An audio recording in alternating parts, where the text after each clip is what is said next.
L. Ron Howard wanted to start a cult. L. Ron Hubbard. That's 100% L. Ron Howard. It's 100% L. Ron Hubbard. It's 100% L. Ron Howard. 100%. What you gotta do is break him down. You gotta L. Ron Howard him. That's not a thing. So much about Scientology except the guy's name. That's the easiest part of it. What was it? Would he invent Scientology like after he directed Backdraft in Apollo 13? No, that was Ron Howard. I'm talking about L. Ron Howard. Oh my God. Guys, can we please stop?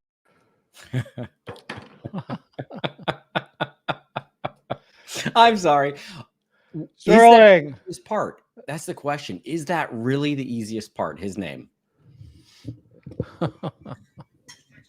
I don't know if it is or not. Hey, what's up, Mitch?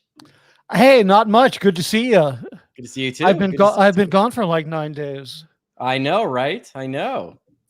Yeah, I kind of did it on purpose. I mean, you were about to ask. I know you were about to ask why. About the POW video that you look like you're shooting. Yeah, what's that about? No. Everybody knows that I've been taken to a black site and I'm about to be tortured. But they let me do a video with you when I mentioned you. They said, "Okay, Sterling, you can go on with him." That's good. That's good. Yeah. No, actually, since you were going to ask, hey, are you just grabbing your dinner? Me? No. No, you cut right through my dinner with this timing. So I had an oatmeal. It was you picked 8:30, dude. Don't be. I know, but I couldn't get out of work fast enough, and so I just ate an oatmeal chocolate cookie, and it was delicious. So sounds great. Breakfast of champions, dinner of champions. Okay, so anyway, I know you're just dying to know what the hell this is all about. I can kind of show you. So what I had to do was I promised some of my viewers I would take them on the adventure of recording an audio booth, right? Of recording an audiobook. So first thing you have to do when you're doing an audiobook is you got to put a totally quiet place together.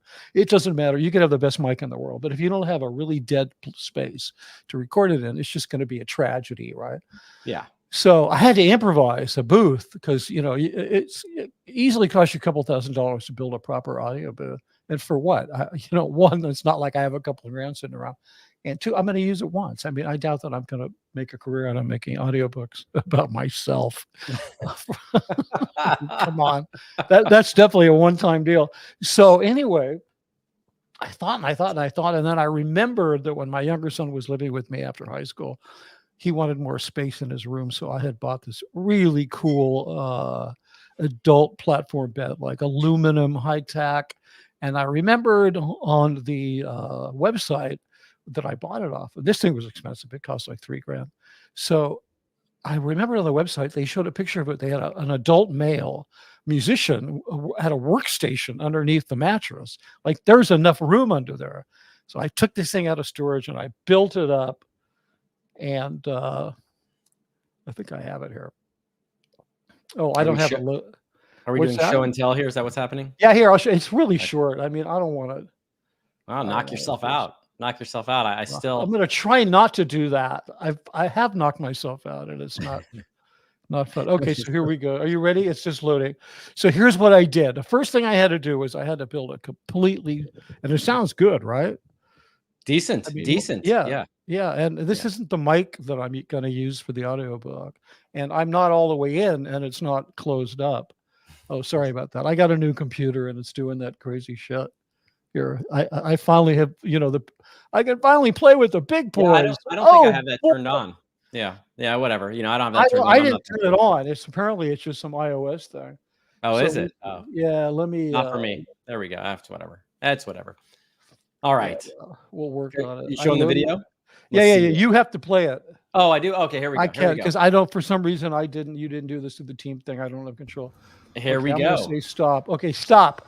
Pause it. Oh God, you got to say it. Oh, wait a second. Right there. Okay. Yeah, right there. Okay, so you can see the platform bed, right? Oh, I see what you're talking about now. Yeah, that's why I wanted you to see the video. It's really hard to envision this if you don't see a picture of it, right? Okay. So this is like an antique serape from the 50s. Man, this thing's probably worth a fortune. I bought it at the Rose Bowl like in the 70s. I've been meaning to cut it up, make it into pillows because it's just so that's the curtain where I get into the thing. Now here, play it. You'll see the big reveal, and then you'll know that I'm not really in a black site. I'm in a spare bedroom. Yeah. Ow. You okay? Yes. You okay? My spoon was hot for my tea. Here we go. Let's see what we got here. Let's see what we got. Okay, here we go. Here we go. This big reveal. It looks like you made a fortress to sleep in. Oh my goodness, you're joking. It is. It's like when we were kids that we used to make like blanket forts. Okay, now I'm gonna have to come over and play in that thing. That's awesome. Please, you can if you want to record an audiobook or like. I've got cardboard boxes I can bring too. This will be fun. Yeah. Oh, perfect. We can make armor out of those and have like a sword fight. That's good. I like that. Yeah. Anyway, so good. That's the deal. That's where I am. I'm in the sheet fort, and so okay, that's another reason. Yeah. Someone had a question, and it's very appropriate. We just have to bring it up because Reese and I were having this argument the other day about who was it that said so blatantly and proudly that they did not like Will Ferrell. Was that you? 100%. As you young people say, and we'll get to that later. It was Mitch, guys. 100%. It was Mitch. It was absolutely me. But here's the thing, and I just happened to catch a little bit of that. I don't watch all of the streams of that, but I caught that. Yeah. And you guys are going, I'm going, it was me. It was me. It was me. I'm screaming at this computer screen. God damn it. It was me, you people. But here's the thing. I want to clarify the Will Ferrell thing. Okay, clarify Will Ferrell thing. I'm just pulling up comments as you're doing that are funny. Yeah, no, but you can't. Okay, but I'll get distracted, so just chill on. Okay, I won't do it anymore. That's the last one. So here, but I really want you to know this because I'm going to ask as my friend that you not just say I don't like Will Ferrell, but you say I'm not a Will Ferrell. Mitch isn't a Will Ferrell fan because he thinks every movie Will Ferrell has done would be better if they cast Greg Kinnear instead of him. Okay, so let me just explain this, okay? You can't imagine The Godfather without Marlon Brando and Al Pacino, Godfather 2 without, what's his name? Robert De Niro. You can't, there's all these films that you just can't imagine. You can't imagine Pulp Fiction without John Travolta. You can't imagine because these films were perfect for these actors and those actors were perfect for those films. But for some reason, every time I see a Will Ferrell film, and I don't think he's untalented, and I do think he's funny, but every time I see him in a film, I think, that film would be so much better. So-and-so, you know how sometimes you think that you see a film and you think a different actor could have played the part better. Yeah. I just always think that. And the person I usually think would do it better would be Greg Kinnear. Okay. So, yeah. Except in Barbie, I thought Will Ferrell was perfectly cast in Barbie. That's the one.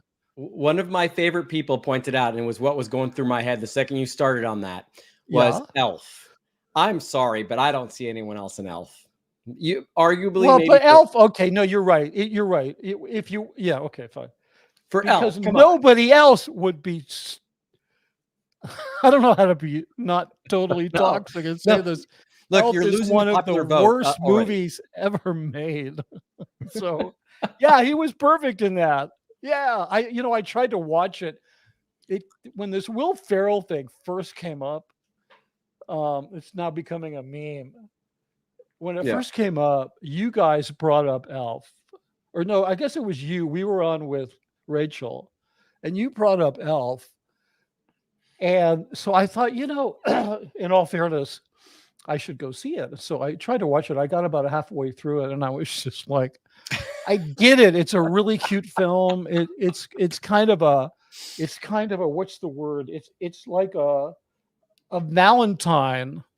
That's a badly mixed metaphor because it's a Valentine of a Christmas film, but it's like a Valentine to these really sweet youth films, the films that you watch as a child with the stop motion animation, these very Christmassy films. And I get that. I just thought I can't make a judgment about him from that film. I mean, I will say, he was perfect in it because I wouldn't wish on any other actor to have been in Elf other than Will Ferrell. So I'm good with that. But I thought he was perfect in Barbie. I thought all of his shtick worked and he was great. Yeah, no, you know what? I let you just go on there because it, trying to stop you from putting your foot further into your mouth was not going to benefit anyone at this point. No, but listen, if I get drummed out of town on this, I'm cool. At least I stuck to my guns. Look, and my twin brother Justin does the best Will Ferrell impersonations too. It's hilarious, but and I'm sure that I would very much like your brother in spite of that. Yeah, and you know what? I like that we can disagree and laugh about it too. I really do. I look at. I am to you in movies what Justin is to me and wine. Justin couldn't tell the difference between wine and grape juice if he tried. He would drink something out of a box. It drives me insane. But and I know that your taste in movies is impeccable. And I know that Will Ferrell is a little bit more lowbrow, but you know, something about him, maybe it's because it reminds me of my brother. Something about him just is so fun. And I will tell you, because you and I are friends. Yes. I am Sorry, now I'm more receptive to watching Will Ferrell and trying to figure it out, because it's like he's a hugely successful guy. So it's not like, it's not like he's, I don't know. Atkins in Texas, cotton-headed ninny muggins. Thank you so much. That made me laugh. Mitch, you're just a cotton-headed ninny muggins. Yeah. Yeah, guilty as charged. That's me. Well, hey, what were we talking about tonight? I think you had an interesting topic. I did. Do you really want to get to it now? I'm kind of worried that it might be a little too inflammatory. It's not a bad thing. There's a couple. Can we just do a couple of pieces of one piece of housekeeping first? Please. I want people to know, you know, we started this Tuesday night thing with three of us, with Rachel Hastings, doing some, you know, talking about films and doing film trivia and so forth. And Rachel, for the last 2 weeks, I just want you guys to know that here, I got to do one thing here. I want you guys to know she really wanted to join us. She's been super busy working. And I just wanted to tell you, hold on one second. I just have to look for something.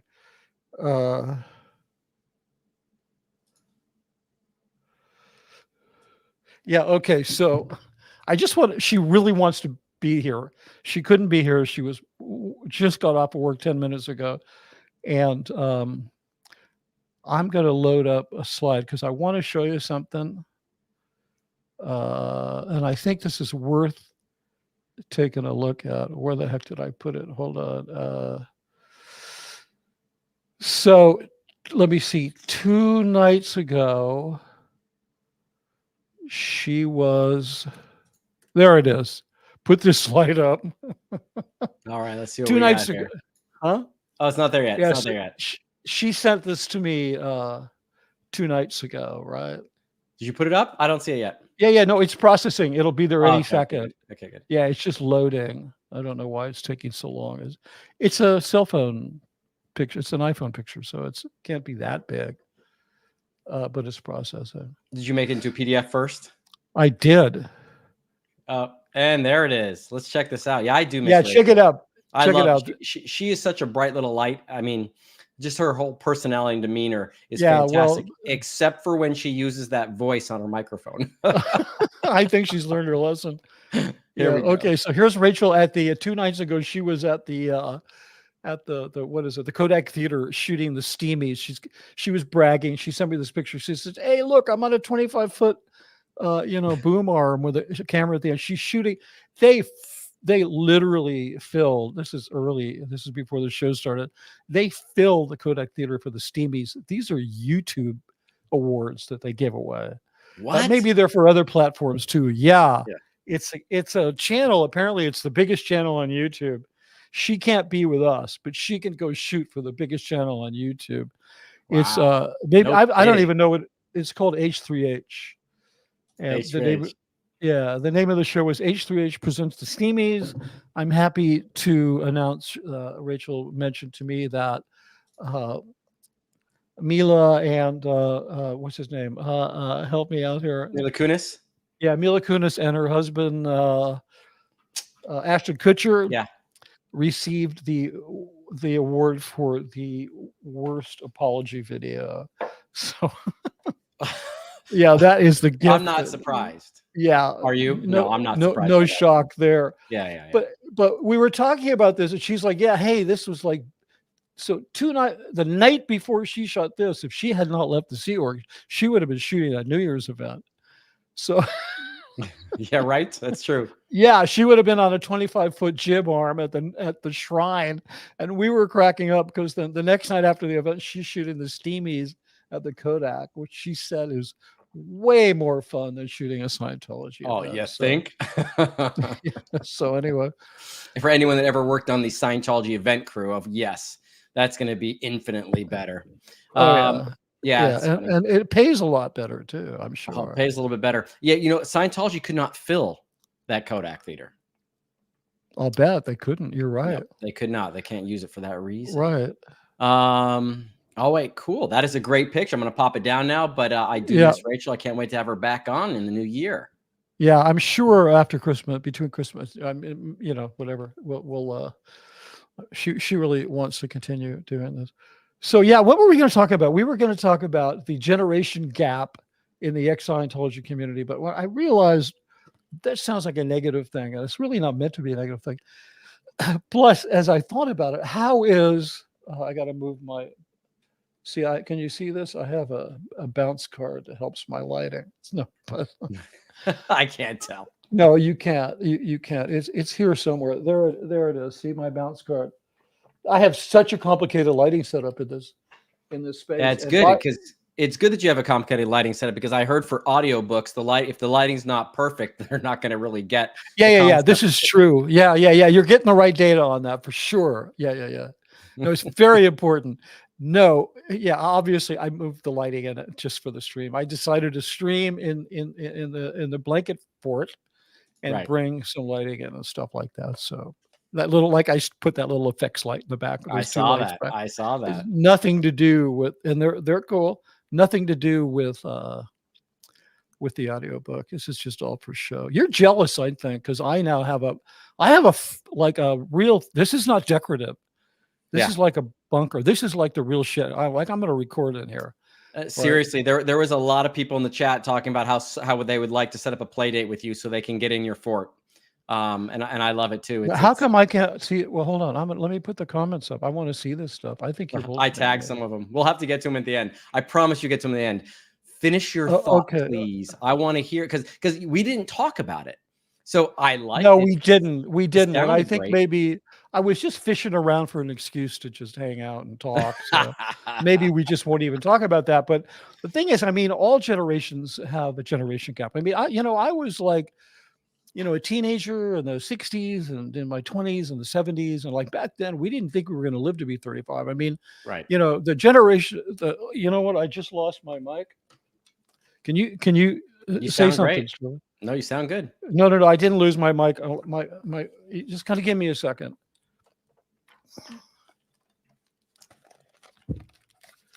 I lost my earbuds went dead. Nice, huh? I'm glad this isn't like a date. Wait, here it is. I left my wallet at home. Will you pay? Power lies to paralyze. Thank you so much. Mitch has his very okay. Good. Now I can hear you. That's so funny. Okay. Okay. Oh man, you guys are funny. I don't know if you saw that one. That was pretty funny. Yes, great record. However, Mitch and Aaron's record is now beyond repair. What is that? Record of what? I have no clue. I think they were originally talking about Hell Freezes Over, the record from the Eagles, which is considered one of the best mastered albums of all time. Which is? Hell Freezes Over. According to who? A guy at the grocery store in the checkout line. Yeah. Okay, cool. Yeah. I sourced my material very well. Yeah. Well, I know a cab driver who would disagree. Okay. But I know a cab driver. Can I say on my system, the opening to Hotel California on that album, whether on vinyl or hi-fi, is unreal. Bring it over. I have a digital audio player you told me about that one. Yeah, a DAC. Remember those? Remember the what are those? That brand of British speakers that Scientology uses in the film rooms? No, which one? Oh, not Bowers Wilkins, right? No. They're British. They're the ones in the film rooms, and Miscavige would only have. It's the brand that he uses. Well, I have. That's what I have in my living room. I have a set of the film room speakers. It's pretty cool. Tell me the brand. I'd be interested to know. But okay, generational gap. What did you mean by that? I want to know. That's interesting that you would ask. That makes me wonder if this is something that you never really had to consider growing up in the Sea Org, and it quite possibly. Is it Bang Olufsen? No. It's they're very obscure, hand built. They're there's two speakers that are used for studio monitors in all major studios. I got to turn that shit off. There's two speakers that are, what is the name of them? I almost want to run in my living room. I don't know why. Like PES, like it's three initials, and they pair them up with Bryston amps. Like I have a subwoofer that has a 100-watt Bryston amp built into it. Right. And, Bryston is one of the best amp companies in the world. No, not KRK. I just don't know why I can't remember. So anyway, a generation gap is when you have a generation like now when I was a kid, we were baby boomers, and it's when that generation butts up against the generation ahead of it, the older generation, in terms of in terms of pushing Logan. No, pushing against. Can you want me to run and just tell you? Just give me a second. No, what we'll do is when I'm going to go tag some questions near the end. Yeah, I'll go do it. You go do it. Yeah. So go ahead with what you're saying. Because it's just distracting. So you get like when I was in my generation was coming of age, we were faced with the Vietnam War. We were faced with total nuclear annihilation from the Soviet Union. We were faced with political strife. Think about the Democratic Convention of 1968. I was 18 years old. They made a movie about it. The what's his name? The Chicago 7, the trial. Mm-hmm. The Chicago Convention in 1968. The Democratic Convention. The Democrats tend to be more liberal, more progressive. But it became a riot because kids went there, young people went there, the yuppies and the hippies, and they all, not the yuppies, but they were, I forget what they were called, and they protested against the war, and there was violent riots, and there's a movie about it called Medium Cool, a very, very good film. So we had all these really radical things, and that was like the generational break. Like, things when my generation hit, many of the cultural aspects of generation stopped. Right. Like I didn't listen to Frank Sinatra.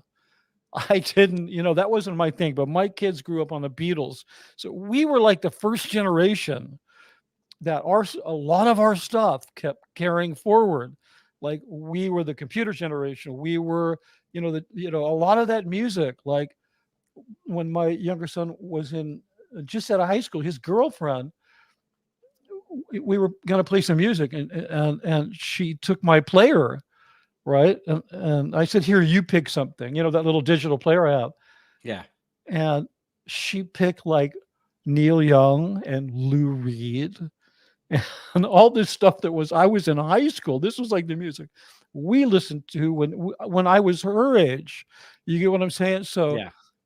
So I've always been kind of like a little bit more oblivious to the idea of a generational change, because so much of our stuff in my generation stuff in terms of fashion and music and progressive politics and all that kind of stuff, it sort of was picked up by the next generation. But today, because of social media, we're starting to have this division, this fractured division starting to happen again, where, we look at stuff on social media and we're like, what are these kids doing, man? Like, can I watch one more shovel dance?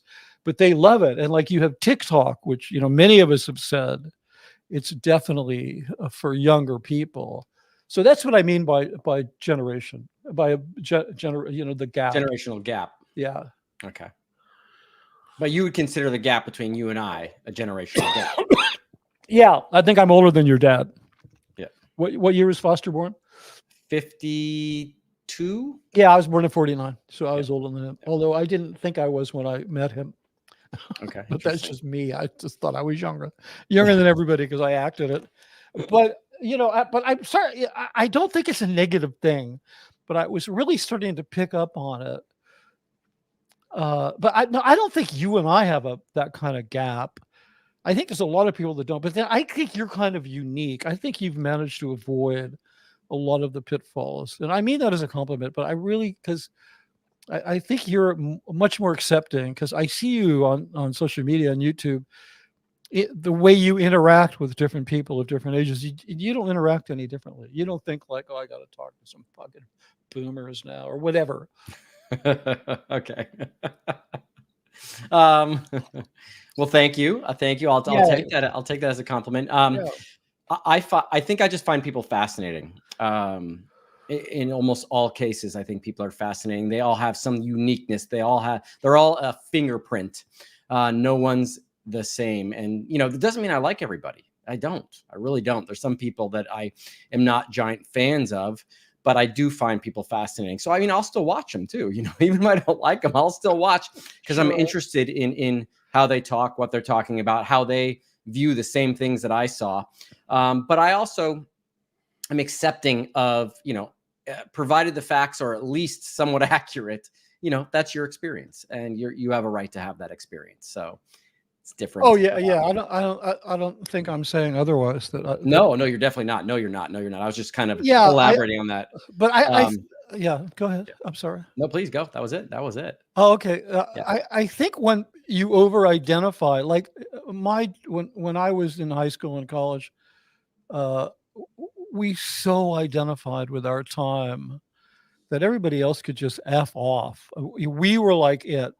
We thought we needed to blaze a trail towards some more perfect future. Right. It's kind of like young people today thinking that, we ruined the environment or something, that we did something to to steal their tomorrow kind of thing. But when in fact, we're all doing kind of the best that we can with what we have. So, I blame a lot of it on marketers because all of these generations, the demarcations, it's a real thing. You can see shifts every 30 years or whatever it is. But calling people boomers and Gen Xers and millennials and Generation Z and whatever it is, it's a way of artificially creating segmented demographics so that you can market to that segment. The purpose of it is to sell stuff.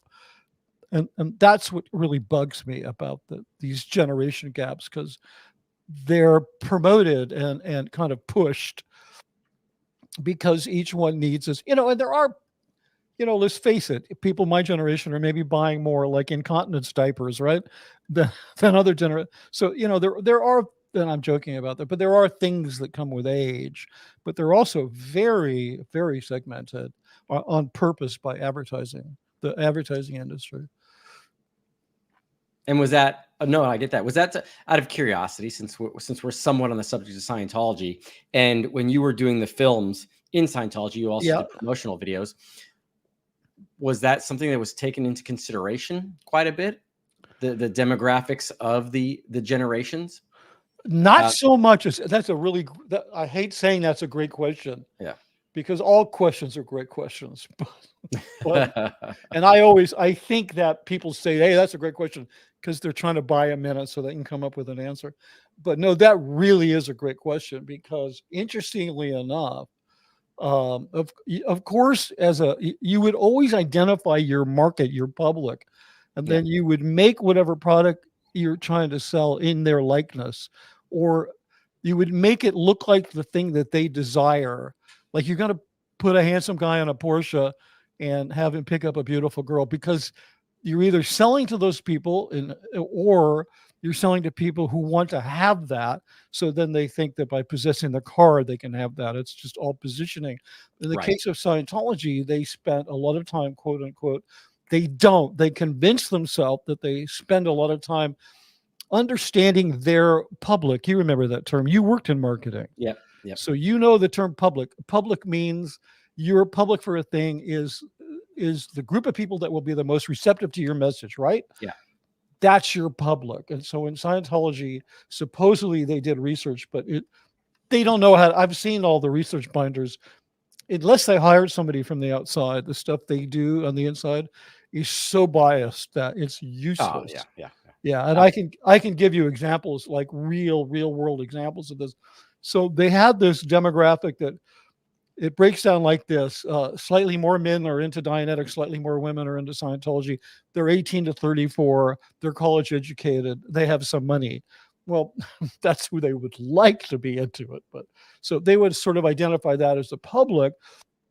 And then if we're making a film, we would try to fit that to it. If a character is named as an old man or a young boy, like would be in some films, this character is a 15-year-old boy, this character is an elderly woman, then of course you would cast that.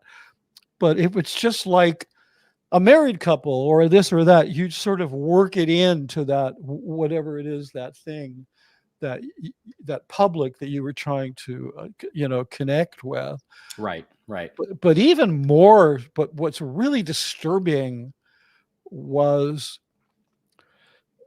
the attempt to use ethnicity to incorporate to make Scientology materials. Like if you notice, there's a lot of non-white people. If you look at the ads that we would do for this quote unquote Super Bowl ads, there's a lot of people that are like, they're like multiracial and they're Asian and they're really cool and hip and they have tattoos and they have, we were a little more conservative on training films than in TV ads. And that is not what Scientology looks like. So that what they're appealing towards and what they look like are two different things. Absolutely. Totally different. Yeah. I think I answered that question. Yeah, no, you did answer that question. You really did.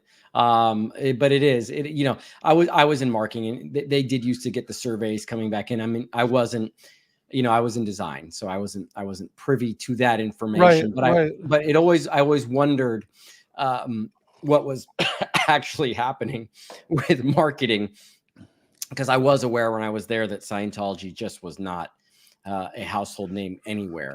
And it's fun to ask people. Well, a couple of blocks around the blue building. Yeah, maybe. Yeah, it's fun to ask people that were there now if they had any clue of how small Scientology was, and I kind of did, but by accident, because you are in a bubble essentially, and it's very hard to see the outside. You're not watching TV. Most of your information is, Tom Cruise is a Scientologist, so everyone must know and love Scientology. Which if the biggest movie star in the world, is a Scientologist, then it must be huge. Yeah, right. Now imagine he leaves and John Travolta leaves. They've really got no one after that. But I got my Class A license when I worked at Golden Air Productions when I was in the trees department. Right. And so I was able to drive. What is that? 3-axle? What is that? That's like so that's 3-axle. It's also a weight rating. You get your air brakes, you get your tanker passenger certifications as well. So now you're just bragging. I know, now I am just bragging.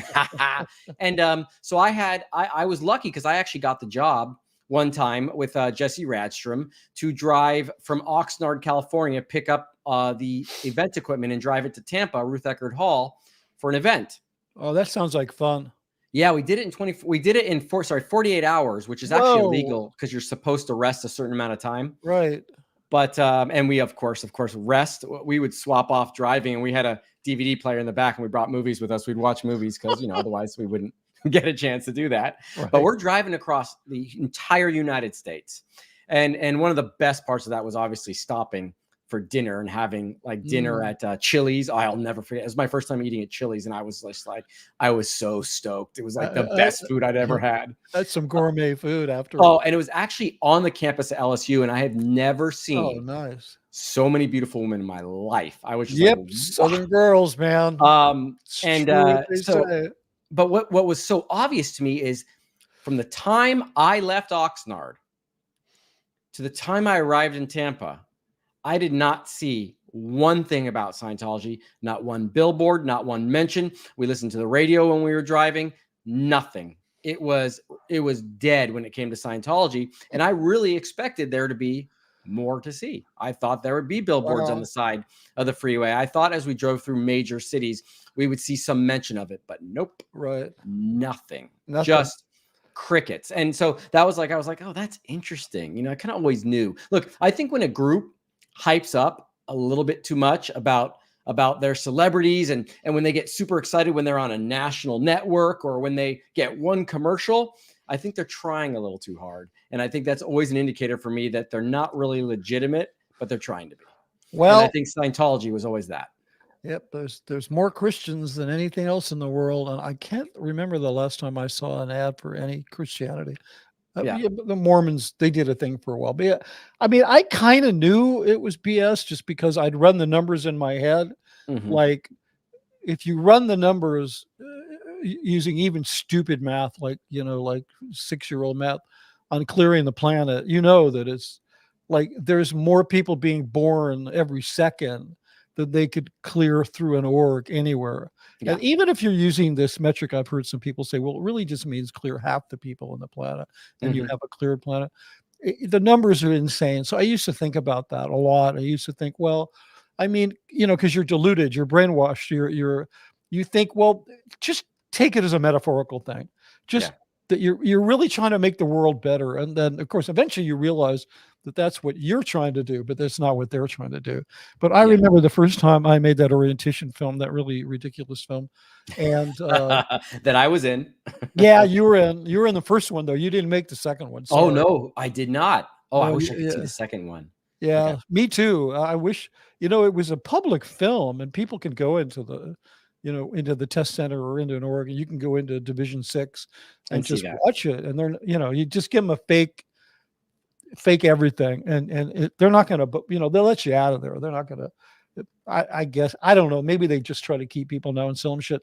But the point is, I remember making that film. There's this one line, and it talks about Scientology, and will you join Scientology? Blah blah blah blah blah blah blah. And there are millions of Scientologists to be your friends. Like it literally says to this day in that film that there are millions of Scientologists to be your friends. And of course, they're not going to be your friends because they're going to rat you out at the first sign of trouble. And they're going to believe that they're helping you, which is the sick part. If you go to them and say you're a friend, I'm having doubts about my marriage or my job or whatever, and I just want to talk to somebody, and then they're going to write a report and turn it in, right? Because they think that's the best thing for you, is for you to then turn whatever your problem is to turn it over to the authority of an organization.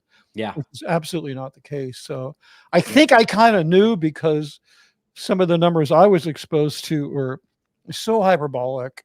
Yeah. You know, they were just so huge. Well, and while you're on that point, especially about the turning people in Scientology, it's something that gets touched upon quite a bit when we talk about particularly SA and child predators and such things.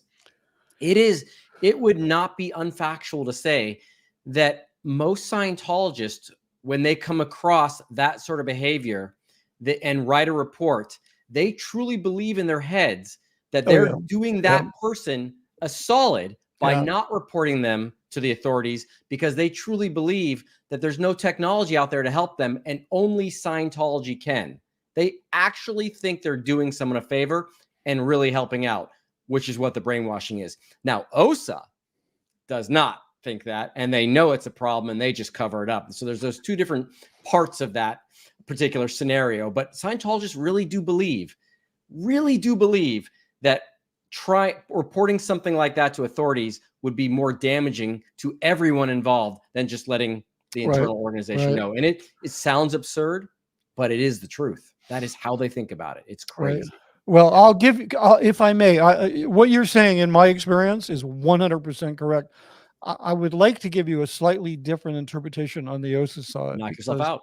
Because they believe that too. They 100% absolutely believe that. But what they also believe is that the reason that the problem happened, let's take Danny Masterson. Yeah. The reason that the problem happened is somebody screwed up. They didn't fix the problem in an auditing session. They didn't fix the problem PR-wise using Scientology technology. And so now they have to step in and they have to protect the organization.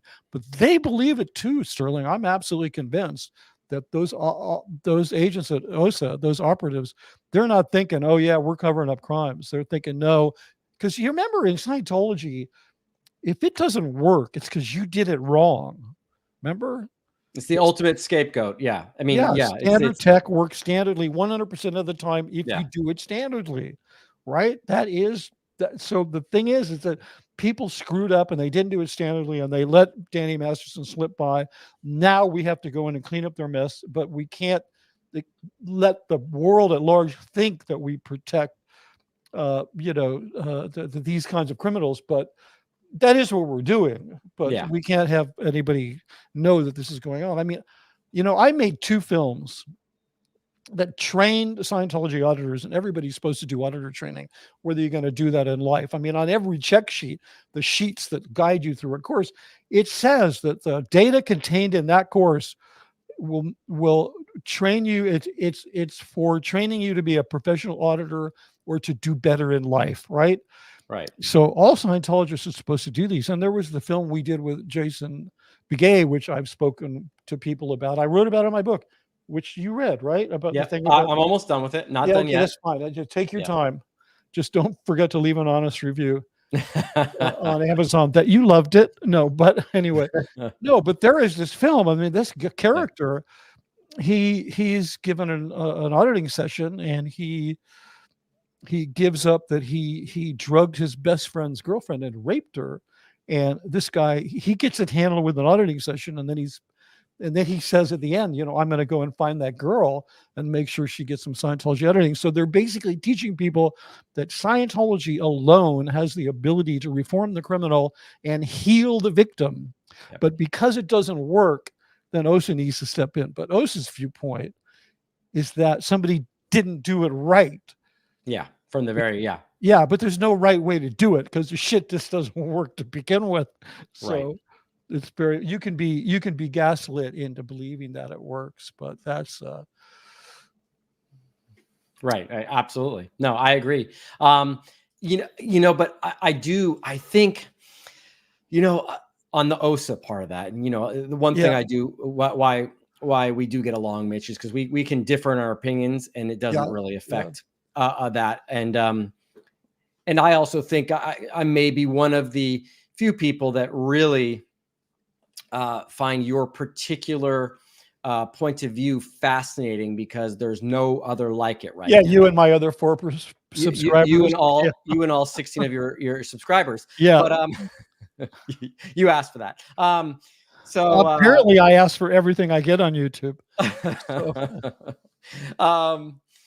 But anyways, I do question though, because I think in any organization, and I've said a number of times that, most Scientologists you meet are genuinely good people that really believe they're going to help.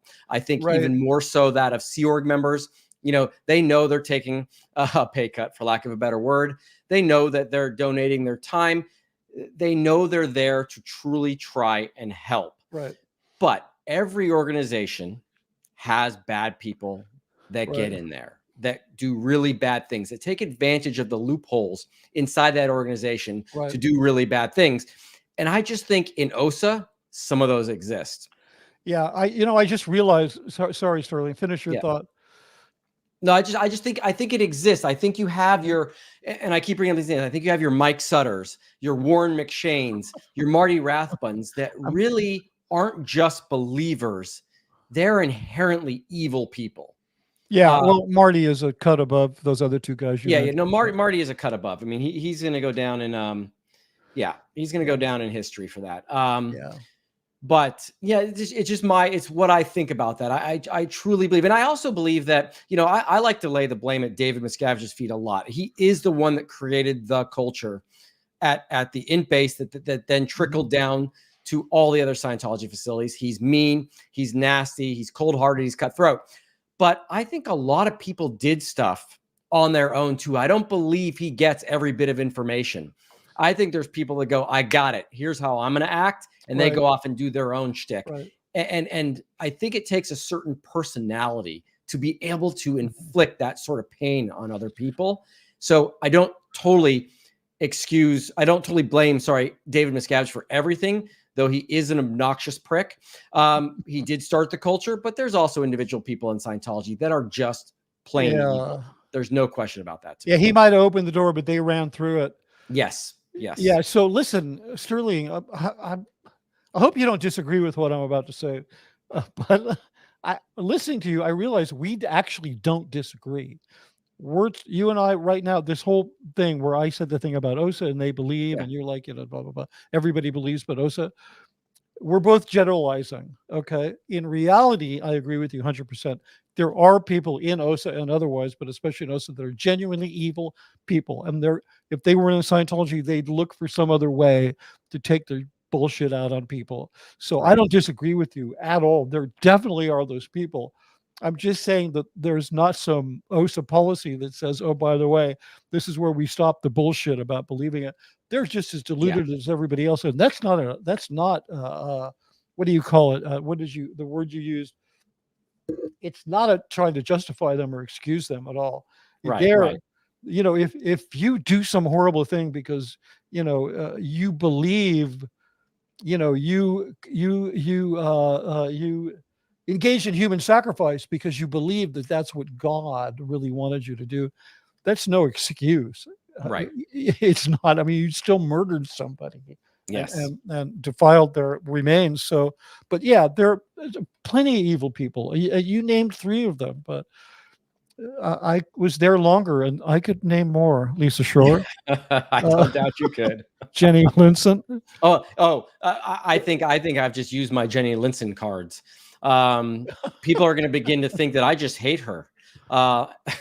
Actually, I'm sorry, I do just hate her. No, I'm remembering the other ones. That's all. A lot of this gets blocked out. The trauma does get blocked out. So as I talk more, I mean, I got to say, like, even in regards to Marty Rathbun, I would tell you, I didn't like Marty. I always call him Marty McShane, like Marty McFly. Warren. McShane. Warren McShane was a cold human being.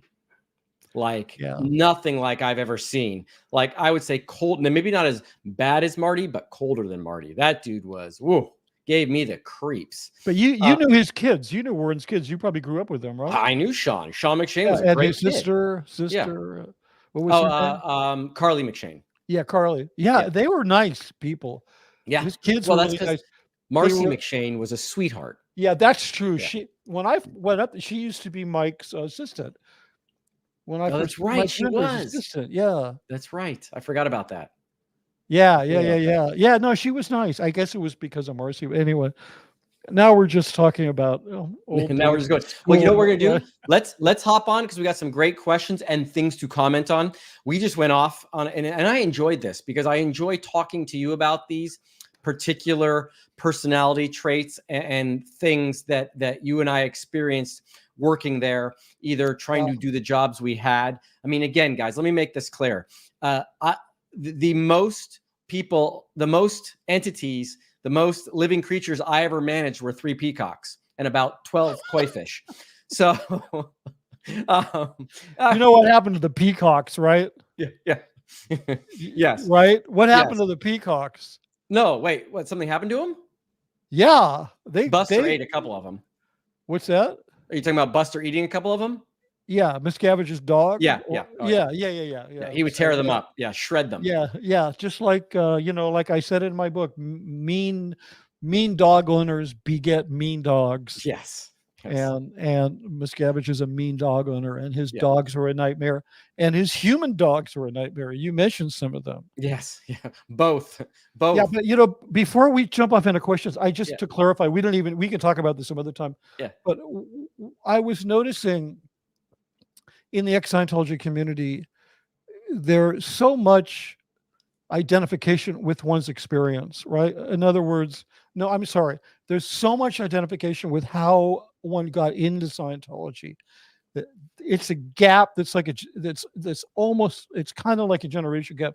You have, born-ins and second gens, and then you have people like me who were like, I was 23-year-old, and I was addicted to heroin. I dropped out of film school, and I had this crazy experience growing up.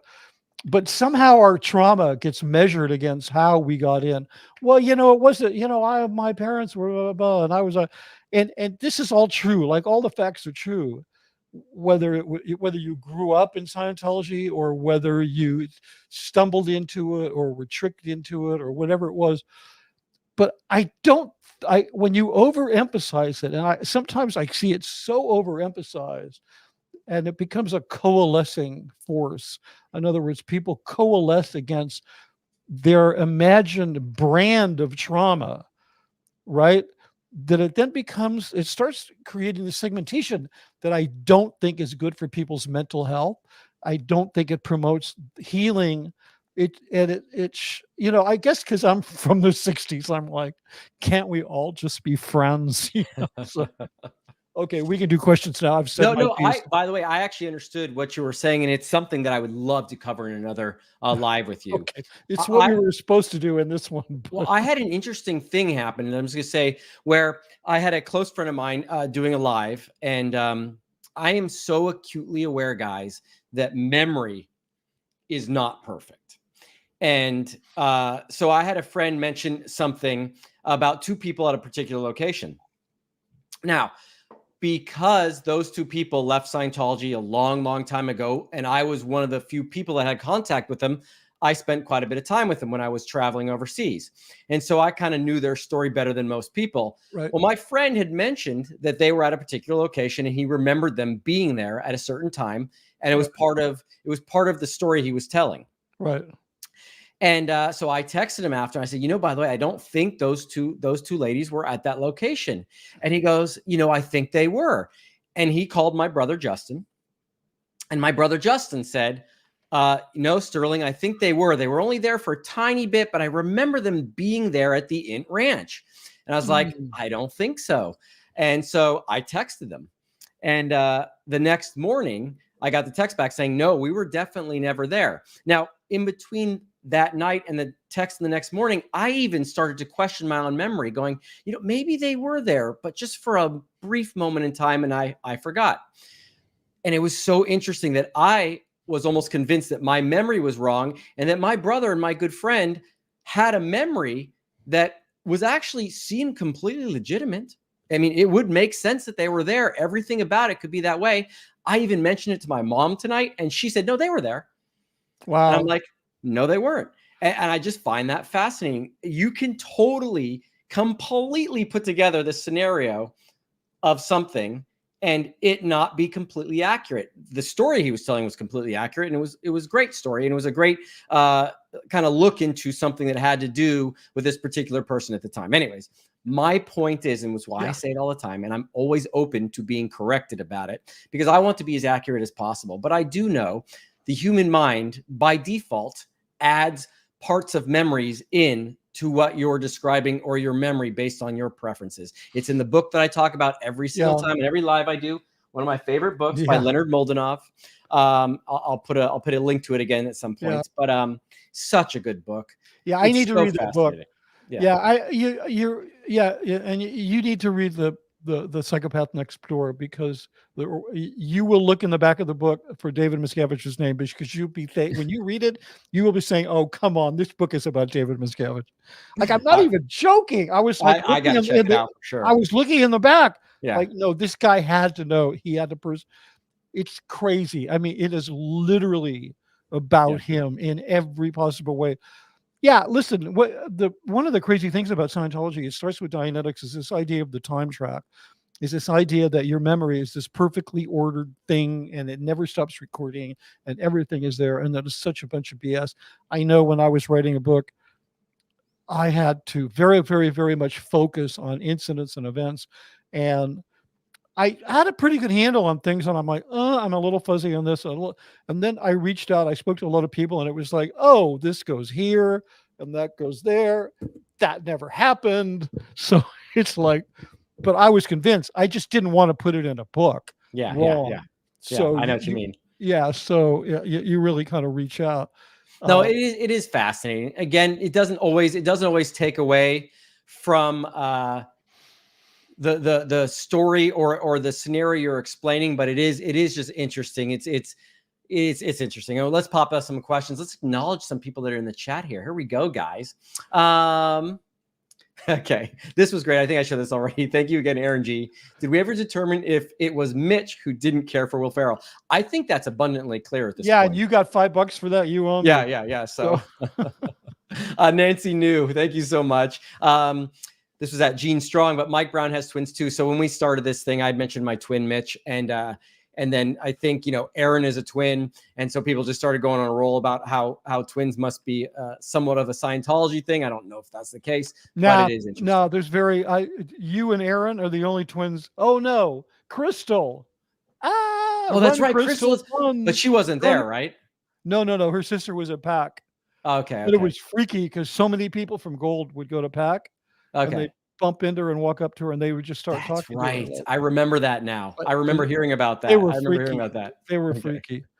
So, okay. Someone agreed with you here. Amy 27. I don't know how to say that. Will Ferrell grosses me out and he always plays the same character. I think that's that would be Team Mitch. Hey, you need to subscribe to my channel, dude, because you're going to get a lot more of that, that really good stuff. So, by the way, you need to do the little thing you're supposed to do at the beginning. If you're not subscribed to Mitch's channel, go over there right now and join the other 14 people that agree with all of his obscure BS. No, see, I like to wait to the end to see how you did, and then I'll decide at that point whether I'm going to promote you or not. Oh, nice. Two things, guys. Hey, please, if you haven't already, hit that like button, hit the subscribe button. If you're not subscribed to Mitch already, pop on over there. What is the name of your channel again, Mitch?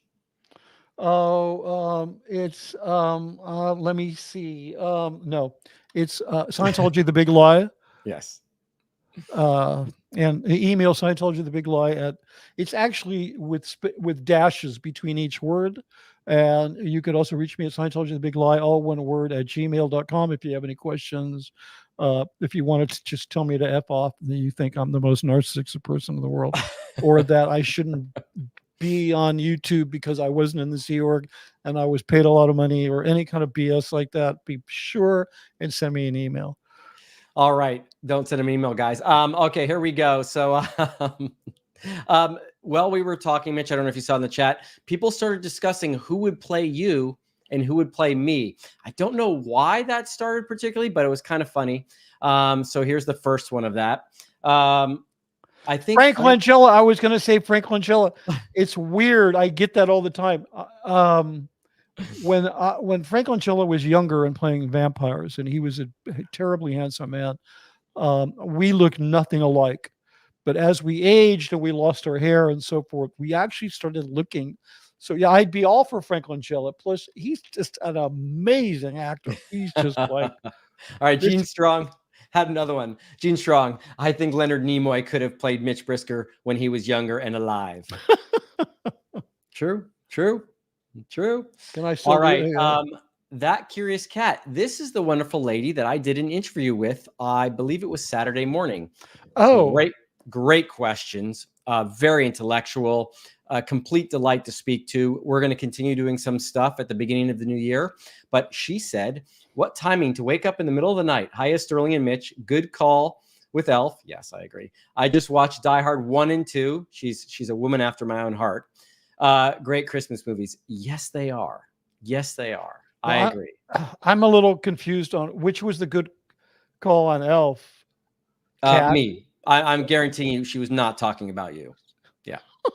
Yeah. I'm just going to guess. Well, Sterling, what did they say? Pride cometh before the fall. So we'll see how that one comes down. All right. Jackson. And I only ever called him Jackson. Yeah, me too. I was confused. Who called him Gary? I never knew that was his real name until you did, when we both tuned into YouTube and heard him go, well, Jackson was my code name. Yeah, no, I always knew him as Jackson, and it was just the coolest name ever. But hey, well, he was a cool dude. He was just like a bear. He was actually, for all of his brainwash bullshit that he did, he's the first one to admit it. He was a great guy. Yes, hands down, absolutely wonderful person. All right, I think this one's for you, OBG Foster. Question: what album was the first to be released on CD? I don't know. No, I don't. You're the music guy. Oh, no, I'm not. That's a great question. I know, but We're I gonna had have to to look say that up. that because Yeah. yeah, that's a Hey, really good question. This one's another good one from OBG Foster. If nobody in power was assassinated while you were a child, you're not one of the cool kids. Yeah. Yeah, so I think you're talking about presidential assassinations. Oh, I remember the day that it happened. I was in art class. It was I forget the time, but I have a picture of the clock, and it was like literally they came into class.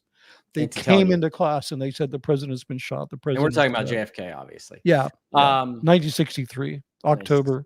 Yeah. I No, think it was November. October. November, yeah, November, right. yeah. I'm a big fan of all the movies, and I've read all the books on that subject. It's Have you something read? Oh, but have you read Tom DeLillo, who's one of the greatest fiction writers of our era? He wrote the book White Noise that was recently made into a movie that was butchered. Mhm. Tom I've not. DeLillo wrote a book called Libra because Lee Harvey Oswald was a Libra. Tom DeLillo is the most award-winning, celebrated writer of the 20th century, American writer. He's the only American writer that wins all of these Irish writing awards, and the Irish think Americans are horrible writers. But Tom DeLillo is really a significant author, and one of the books he wrote is called Libra. Lee Harvey Oswald was a Libra, and it's basically a historical fiction about the Kennedy assassination. Interesting. But when you read it, there's so much interesting conjecture in it. When you finish reading Libra, you're going to think, "Oh, I'll bet that's what actually happened." Ooh, I'm a student of this. And plus, it's all about, spoiler alert. The first chapter, you're going to be reading about a CIA section chief who's really pissed off about losing his land in Cuba. Interesting. And they want I got to check that out then. I don't read fiction, but that's in my wheelhouse. No, this is historical fiction. You'll dig it. And plus, it's got so many facts in it about Lee Harvey Oswald and the Kennedy assassination that we just don't know, but they're facts. You can look, like, I didn't know, this is weird, but I didn't know Lee Harvey Oswald was a Libra. Okay, wow. Yeah. Important fact. But yeah, and like his wife, whatever her name was, and the time he spent in Russia, and there's a lot of very carefully detailed research details. Yeah, his wife was named Marina Oswald. Yeah, Marina Oswald, and turned into a this kind of alternate fiction that makes it you think it's as plausible as any other story. Right. It's really good. Awesome. That actually sounds interesting. I got to check that out. Duchess Diana. Question: how old are you, Mitch? 74. Okay, you do not look 74. There were many selections for who people thought could play me. Pee Wee Herman was on the top of that list. Martin Short was there. Danny DeVito was there. But I'm just going to go with Gene Strong. Rob Lowe could play Sterling. Thank you so much for that. I really appreciate that. I think Rob Lowe's a good. If I was producing or directing the film, I would go with Rob Lowe, because usually what we do is we look at the person. This is sort of director's viewpoint. We look at the person and then we say, somebody with that basic body type, but who's about 10 times better looking. That's usually how we do it. That works. Cindy Taylor, love Mitch's Cave. So do I. It's awesome. It really is good. Yeah, I'm going to be working out in here this is bomb shelter right there. He was a kid that grew up in the Cold War. Okay. That Curious Cat's back again. Question: do you think current Scientologists are aware of the low numbers, or do they believe DM's false numbers, given the virtually empty orgs they'd have to know, right? That's a good question. Well, if you think about it, what do you think, Sterling? I think that they notice it, but when you hear about all the expansion that's happening at the events all over the world, you sort of begin to have delusions of grandeur that we're about there. We're just about to take off. I know we're going through a little slow point here, but we're about to get there and just obliterate the planet. But that's been the same thing for 20, 30 years. Yeah, no, I think yeah, absolutely. I mean, it's just, if I could just add something to please, that beautiful way that you put that, because that is absolutely how I see it. If you think about it, so you have these concentrations of Scientologists, like in LA, in Clearwater, even in San Francisco. No, not San Francisco anymore.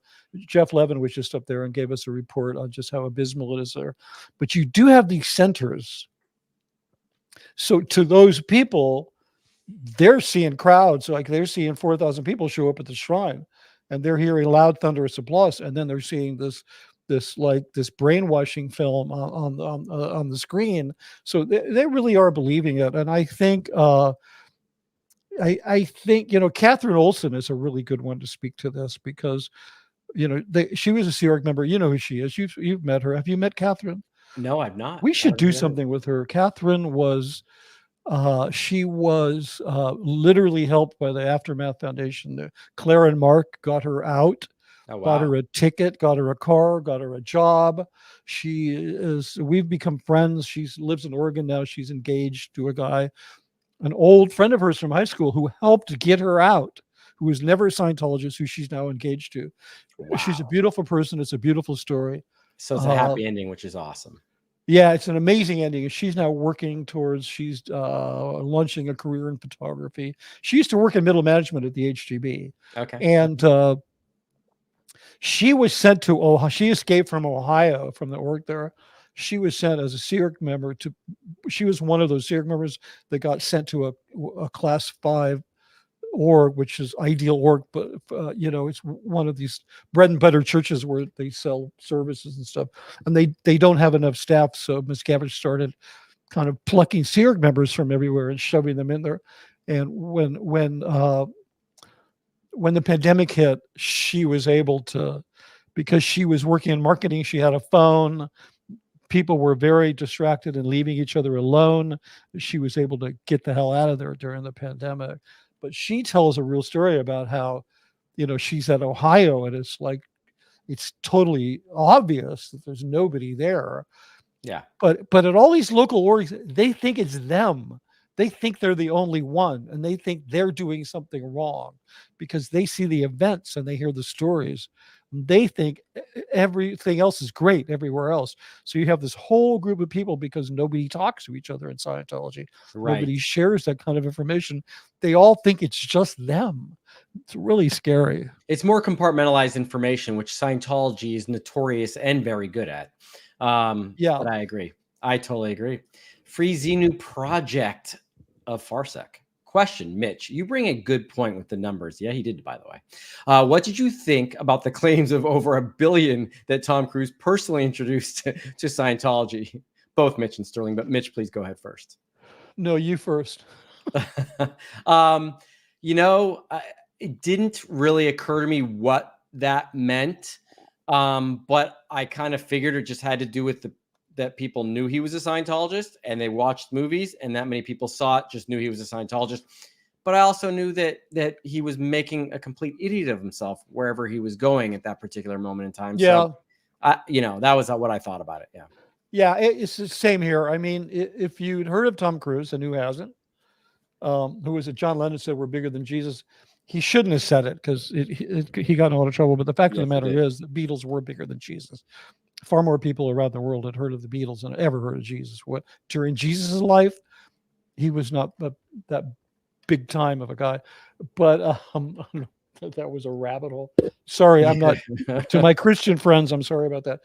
But it was kind of like, if you've heard of Tom Cruise, you've probably heard that he's a Scientologist. Therefore, Tom Cruise, Scientology, boom. Yeah. You've just been introduced. That was the math they did. Yeah, but I have to say, Tom, and I'm not defending Tom, because Tom, he mirrors Dave, Tom and Dave and Tom. Dave becomes super celebrity. Tom becomes, abusive cult leader.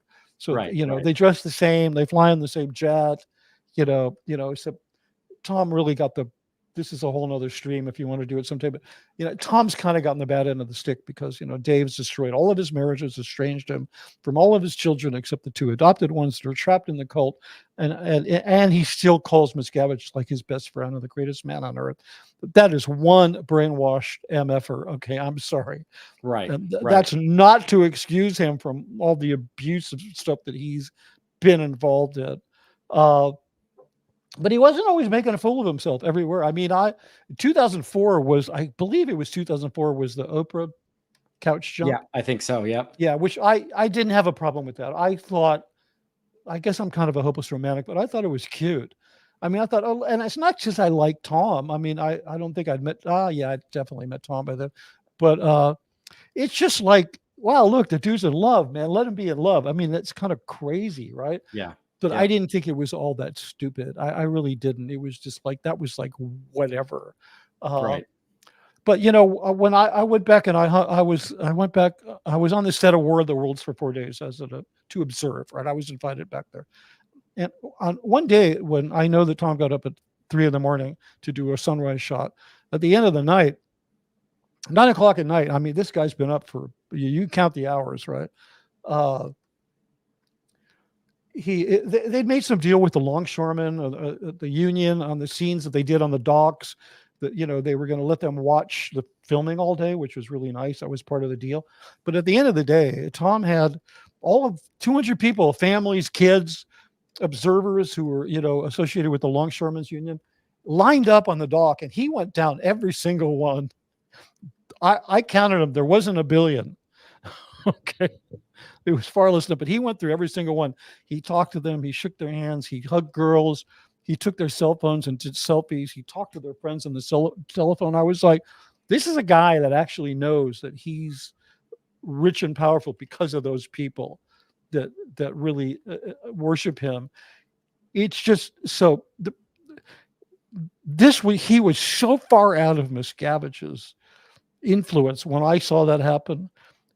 I think he could slip back into that person. You know what I'm saying? Yes, I do. But he's such a like a malleable personality, and he so reflects Miscavige. And you know, he's got to pay some dues. He can afford it.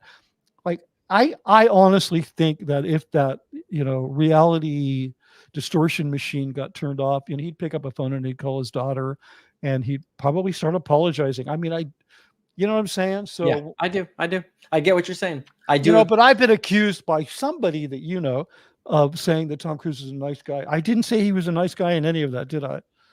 I just want to go on the record as saying I didn't say he was a nice guy, but no, I think he's absolutely taken over the Dave Miscavige persona completely. And if you remember, before he was really big in Scientology, or when he was borderline, he was known for doing things like stopping on the side of a road when there was an accident, to be clear, not doing Scientology, but he stayed with the lady that was in an accident until the ambulance arrived. Yeah, and then he found out what hospital she was going to, sent flowers, and called in to make sure she was okay. He used to do stuff like that. Yeah, and he doesn't do that anymore. He also doesn't do dramatic films that he might win an Oscar for. Yeah, because Mr. So-and-so is now his career counselor. Well, I noticed one of your viewers, I don't remember which one, said something about, you know, I don't want to blame Dave for everything because Tom is a grown-ass man.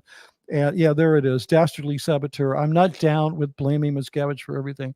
Tom's a grown-ass man. Absolutely. Tom is 100% culpable for everything he's done in mirroring Miscavige. You know, yes, Miscavige is a puppet master, but Tom is a rich, powerful person and responsible for everything he does.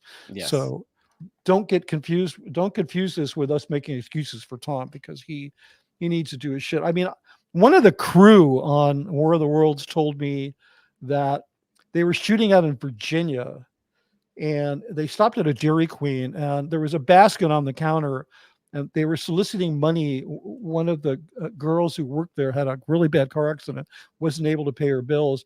So her high school friends who worked at the Dairy Queen put this basket out. And, you know, Tom went in there, got whatever he got.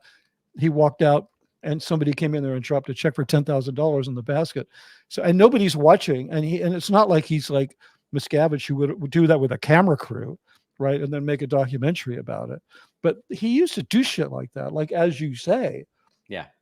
And he's not doing it anymore. And he doesn't do films that like would, you know, I mean, remember the films he used to do, the like Oscar worthy. Born on the 4th of July, etc. All right, we're going to fire through some of these. Rosemary Lamarty Athman. Hi, Sterling. Caught Finally caught you live somewhere. Yay. And hi, Mitch. Yeah. Hi. Yeah. Amanda Beaumont. Actually, I was the one that brought up Elf during a movie trivia. It was my fault. Thank you, yeah. I remember now. Yeah, you're absolutely to blame, and you're awesome for doing that. Yeah, thank you for doing it. You've created something that's on its way to being a meme quickly. The SB Chef comment. It's facilitating that Scientology clearly doesn't care about. I don't think facilitating was the correct word there. That Scientology clearly doesn't care about family, but expects all problems, flaps, and crimes to be handled as though we were family and try to clear it up in the family. I think you meant well. I don't know that you nailed it on that. I kind of got the gist of that. But yeah, what do you read from that one, Mitch? It's fascinating that Scientology clearly doesn't give a shit about family, but expects all problems, flaps, and crimes to be handled as though they are the family and try to clear it up in the family. Yeah, I get it now. Yeah, like keep it within the family. Don't give it to outside. Yeah, I agree. That is an anomaly. Yeah. Yeah. Now, could you put up this one from Katie Pie? I just, sometimes I feel like I skim. It's at 9:44. Sometimes I feel like I skim the edge of sounding like an apologist for people. Yeah. When I'm just trying to bring more light to it. I 100% agree with you that Katie Pie said, you can be amazing at something. It doesn't mean you're a good person. Tom Cruise is a great example of this. I completely agree with that statement. Where he crosses over from being amazing and not being a good person is that he's allowed himself to be so influenced by Miscavige. Right. And that is definitely the product of not a nice person. And there are nuances. And I think it's always important when describing something, because again, so we could sit here and within the framing of Scientology's horrible, just bash the crap out of everything and everybody related to it. But the nuances, the little parts that are important for the presentation and what you're talking about, I think are vital, because if you're just bashing every single thing and not mentioning that there are some people that have pluses, and Tom Cruise does have some pluses. If you do that, you're just doing what Scientology does. They can never acknowledge the good in anything. And there's even things about Scientology that have helped people. Yeah. It doesn't stop it from being a family ruining, human trafficking cult. It is. But it could not have existed this long if there was not some benefit to some people. That just has to be said when you are talking about it, when you are getting to the horrific crimes and the things that are done. And I believe that's just being honest about it and not directing everything within just your framework. You need to add the nuances so people who are new here can understand it. There's a lot of you that know these already, and you're like, okay, we know that. We don't need to bring it up, but that's true. But we also have some people that haven't been here before, and they need to hear those little nuances. Yeah. No, you're so true. It's so well put. Yeah. Thanks for saying that. It's we can't ever forget that one of the Scientology, it recruits people who are idealistic, or vulnerable, or both. And those. I'm not going to say anything else. I get what you're saying. Yeah. All right. Power lies to paralyze. I agree with Sterling. OSA is staffed with vicious sociopaths, purely 1-1. So no, thank you for that comment. But no, I don't think every single person there is like that. I knew one individual in OSA, and I don't know how much of the external lines he was on, but genuinely one of the nicest people I've ever met. I don't believe he was doing the actions. He was another arm of OSA. Maybe he was doing printing, promotion, or something in OSA. But one of the nicest people I've ever met. So again, I don't think it is everyone, but I think there's quite a few of them in key positions. And to be honest, OSA was a very exclusive group. Not everyone got into OSA. Right. So you had if you'd ever pleasured yourself in the shower, apparently they wouldn't take you. Yeah, I'm sure. So what kind of people never touched never pleasured themselves? You'd have to be pretty screwed up. Yeah. Rune Skiviting. Skyting. I can't believe that dudes like Mark Yeager and Guillaume Laserve are evil. Now, this was at one point when we were discussing it. you're going to find a lot of different people with a lot of different opinions on those two individuals. Yeah. I would argue that of those two, Guillaume is the one that I found to be the most human, the most caring, and most rational. Sure. Yeah, for sure. You could hear other people say the same about Mark Yeager. So do I think those two people are evil? I actually don't think they are evil. They've done evil things, but I don't think they're inherently evil. They are not in the same category as David Miscavige, Marty Rathbun, Mike Sutter, and Warren McShane, and people of those ilk. They are not in that category. And that's my opinion. That's my opinion. Yeah, for sure. Yep.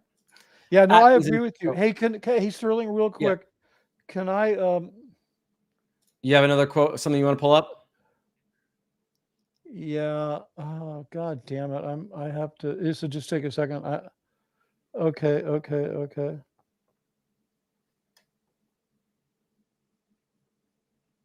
Nope, I can't do that right now.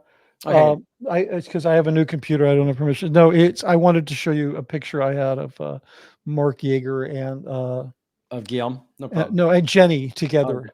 But Atkins in Texas. My whole new view in life is boo managing people. So I say, yay, peacocks. Yes. Thank you so much. That's funny. That's reaching back. And the inappropriate heifer. I agree. Every time Mitch goes even like this, it gives you the thumbs up, which is kind of hilarious. I don't know how he has that turned on, but it is pretty fun. I don't know if you noticed that. There we go. No, that's a different one. Question, the SP chef. Does DM have a dog on every base? In St. Hill, he had a dog called Crumpet. I don't know, actually. I just knew the ones he had at Int. He hates dogs. He hates everything. He hates people, animals, everything. He even hates Tom Cruise. He must have to, but whatever. But yeah, he's got these 5 beagles. Not why I have a beagle. He's got these 5 beagles of gold that were just the meanest dogs in the world. I mean, I didn't know dogs could be that mean. And these are the ones that used to dress up, right? One of them, one of them. There was like one that was like the ringleader. Yeah, that's funny because beagles are usually sweet-tempered dogs. Yeah, any dog that you beat, any dog that you're mean to, any dog that you neglect or whatever. And plus, he had 5 of them, and apparently, when they're in a pack, it takes work to keep them. This is true with a lot of dogs. They'll start dog identifying instead of people identifying. So, oh, interesting. Yeah, they become like their own pack. Rune Skysting. I'm going to say it different every single time. Ray Midoff and Mark Ingber are a whole different category. Now, I'm not totally clear. Now, are you saying that again, everyone has individual experience with those individuals? So. Yeah, I think Ray is 100% generally just an amazing, nice guy. And I think Mark Ingber was kind of twisted, not mean, but kind of dark inside. I didn't particularly care for him. All right, this is a great one here. Gina M. Wendell Lockhart, our memories aren't always linear. My sister and I are only 18 months apart, and we remember certain things happening at completely different time periods.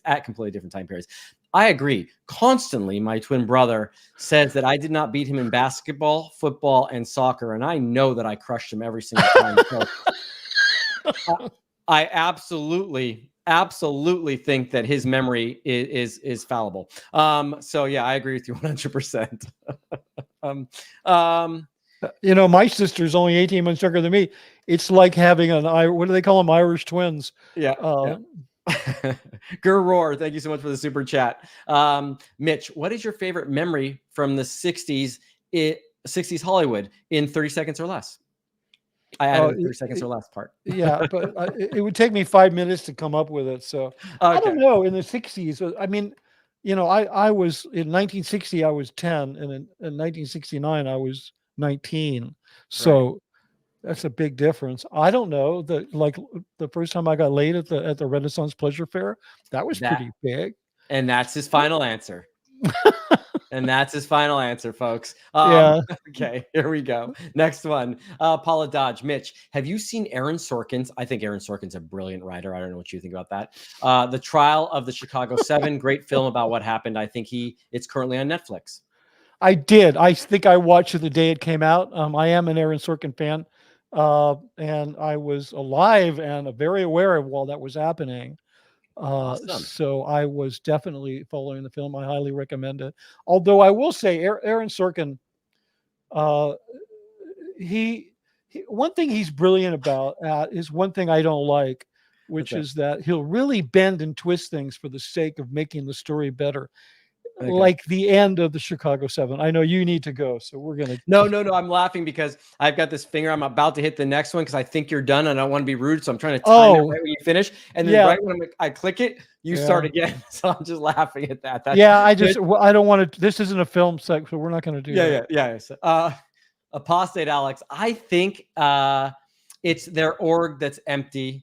I think they just think it's their org that's empty. All others are booming. They're just doing something wrong. He's agreeing with what you said, Mitch. Yeah, I don't have any experience in a Class 5 org, but I don't either. My experience was going into Class 5 orgs and having people, Sea Org members or staff members, call me sir, and how uncomfortable that was because I'm like, what the fuck, dude? You do not have to call me sir. Yes, sir. Atkins in Texas, starring Sterling Tompkins as Sterling Tompkins. Yeah, I think that would be the best. To just have you play yourself. I just think that she's brilliant. I think she's brilliant, Atkins in Texas. You know, say that way. Starring Sterling Tompkins. Yeah, absolutely. It's a great choice. I could teach you everything you need to know about acting in 5 minutes. It's wonderful. I should do it. I should do it. Nomen Claris, Sterling, what was your role in the old orientation film? The wise beard with the monkey? I hope. Was there a wise beard with a monkey? Yeah, don't you remember when I wrote about it in my book, Sterling? You need I'm not up to that part. I said you need to go back and find your misunderstood words. Because, no, there's this. It's one of the. It's I don't know, how do I say it? There's a bunch of fake posturing and orientation that is meant to associate Scientology as a religious, as a religious belief. Okay. And there's a scene in it where this kind of transparent God puts this monkey on a jungle floor, and the voiceover, the narration says something like, science never disproved God. It just said there isn't one. So, okay. Does that ring a bell? So, it does ring a bell. But to answer the actual question, I was hallway guy number 6. Yeah, you were a walker. I was a walker. Yeah. Yeah. So as he was giving that oh so important speech about not jumping off a bridge, I believe, you were trying to keep your shit together and listening to that crap. And I was walking very intently like a good little Scientologist. Yeah. Inappropriate heifer. Ryan Reynolds for Sterling for sure. Thank you so much. Yeah, no, that would work. He's 10 times better looking. He's 10 times better looking. He absolutely is. No, absolutely. Sterling, you're very handsome. I'm just joking. Question, Mitch, do you think that was just a put on, or does he genuinely care about non-Scientologists? This is Tom Cruise, and make it quick. Go ahead.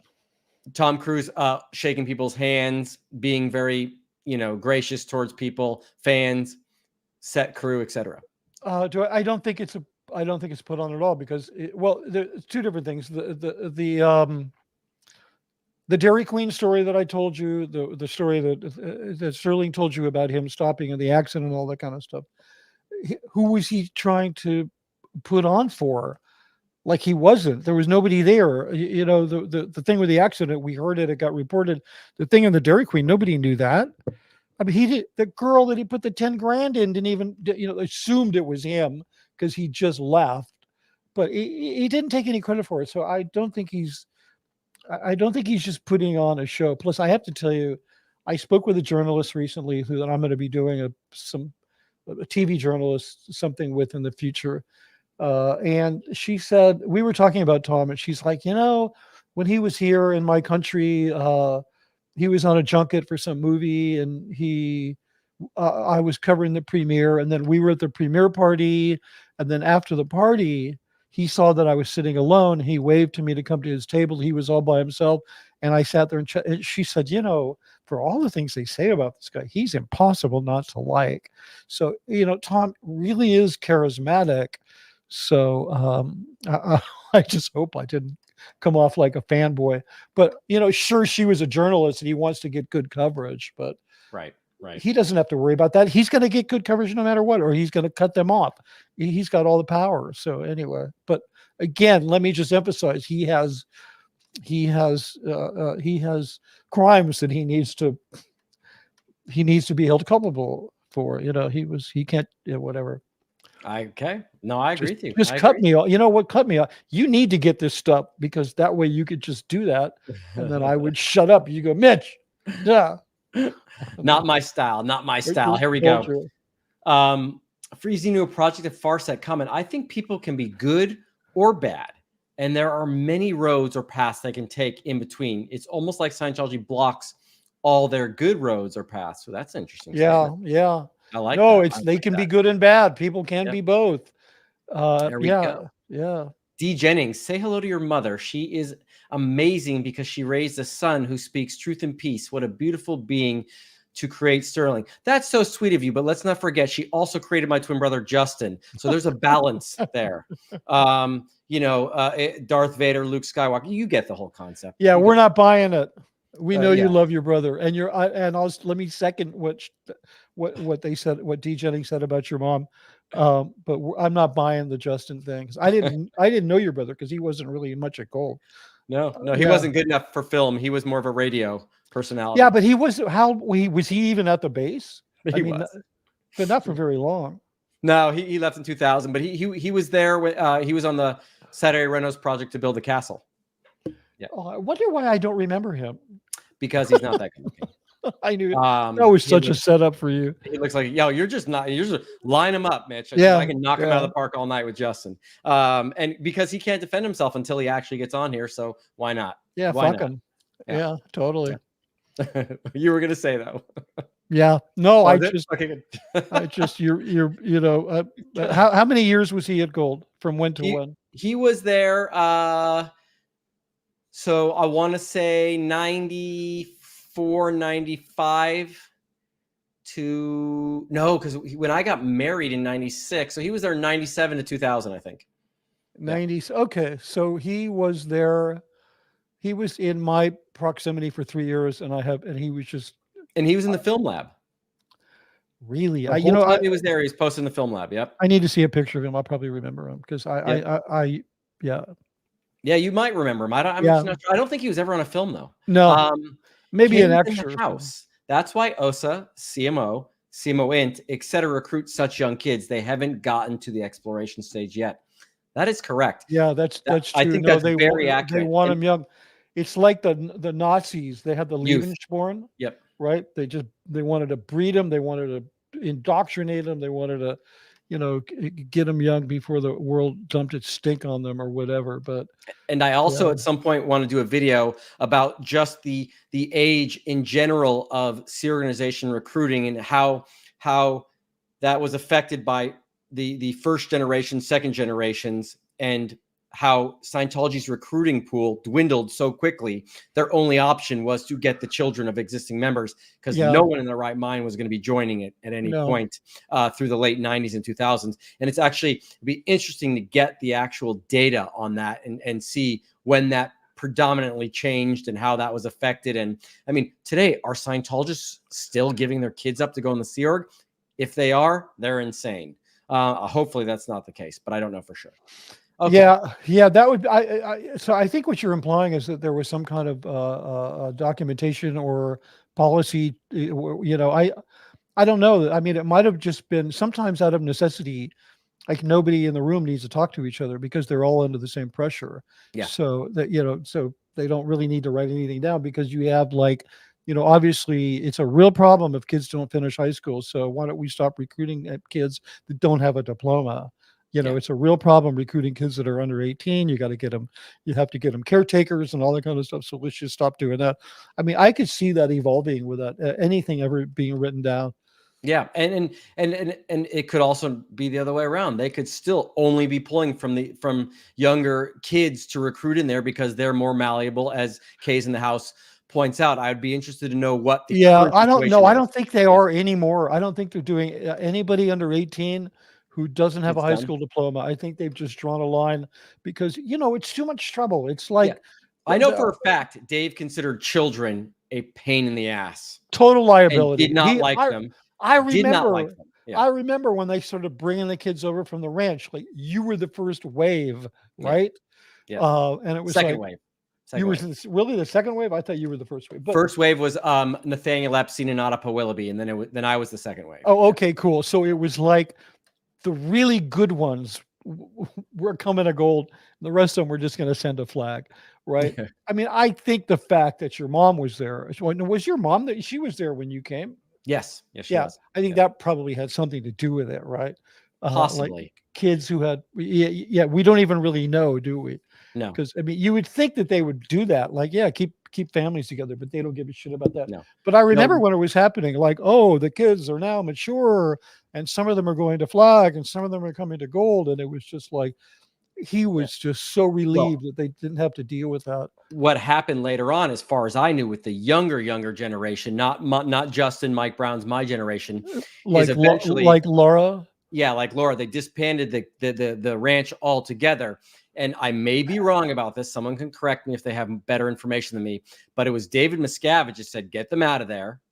And he wanted all the kids from the ranch to be sent to Florida or LA to get them away from their parents at Golden Era Productions. Oh, my God.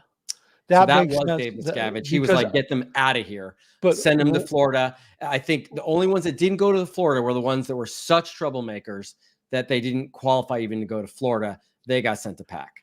Yeah, as far as I know. Yeah. No, that makes sense because not that many kids showed up at Gold. Yeah. There was like you and how many others? 10 maybe? Maybe 10, 15. And then out of how many kids? Out of a whole bunch of kids. So I remember you were at Gold. I think the first time I ever went to the ranch, we were shooting. When did we shoot the Africa film the first time? I think it was 95. Yeah. What year did you come to Gold? I came to Gold in 93, I believe. Yeah. Okay. So you were already at Gold, but we went over there and started shooting, right? And when I would go over there, I'd always go say hi to the kids. And these kids, like Laura, I remember Laura. You ever see one of these pictures of these Doctors Without Borders, and they're like in Africa, and there's all these ethnic kids, the indigenous children are running up to them and hugging them. It would be like that. Like the ranch kids would come up to me, and they would all hug me, and I thought, Sterling, this breaks my heart. I thought, these kids, they're so, as we used to say, high ARC, right? They're, high affinity reality communication. They're so open and free and full of love. And then later, I realized they're so starved for any kind of contact with adults. That's why they were doing that. And it's like, whatever. There wasn't. And again, a subject I might cover with Mike Brown. There wasn't a lot of warm people taking care of the children. And remember this, except for the exception of one person, which I believe was Yolanda Avila. Oh yeah, I know Yolanda. To the ranch. Yeah, she's in the art. She wasn't very warm, but she was brought there specifically to take care of children. The rest of them were all people that had been thrown out of their current positions and sent there as a punishment to take care of the children, which is never a good system or a good way to staff an organization with children. You need your best people to handle in the your house. Kay's in the house for stimulating such a great conversation there. I appreciate your comment. Matt Elliott. Question. Come on, Sterling. How can you beat a Yeti? Oh, no, I destroy him. Actually, we play beach volleyball, and I have a partner who's a fantastic lady. And she's actually a volleyball coach. We beat Justin and his partner all the time, but Justin can't accept that I beat him. So he just always has to say it's because I'm playing with a coach and she's so good that's why we win. Which is not true. Yeah. Back when I used to play tennis, I used to play with my boss, right? Yeah. And whenever I would beat him, he would say, this guy was an asshole. He would say, that was not my best game. Just so you couldn't have it. He could never say, hey, that was good. Yeah. You gave me a real run for my money. And it was just like, so yeah, I get it. So you're that guy, huh? No. I'm actually gracious to some degree, except for my little brother who I can't stand losing to. I'm pretty gracious. I mean, if I got beat, I got beat. And if I beat myself, I get frustrated, but then I do go work on that specific thing. right after. Yeah, that doesn't surprise me. Though bad manners, bad etiquette while playing sports, that sets me off. Someone that delays the game or takes advantage of a weaker player in a certain way, that just so they can win the game to move on to the next round, that sort of gets me. I try to normally take the high road, but you know, it doesn't always work out. It's sports, guys. It's competition. Last one here, though. This is good. Fat Cat Heavens, thank you so much for the super chat. Is there a log somewhere of number of ESO who blew by ear? That would be fascinating. That would be fascinating. I wish we could find something like that, because I know. Wouldn't you love to just look at a pie chart, or I mean, just a bar chart? Yes. Oh, by year and the names. That would be so good. Yeah, that'd be so good. Hey guys, everyone that was here tonight, thank you so much. By the way, wow, I can't believe you sticking around. I was going to say we're only going to do an hour, but I know that that's one thing I can never be truthful about is the timing on these videos, because once you start talking, you can't stop. Is that, are you talking about me? Well, I was trying not to say it, but now you've pointed it yourself out on a live. Yes. No, I was not. You were talking about you, right? I was talking about me. For sure. For sure. Mitch, hey, so happy to have you on here again.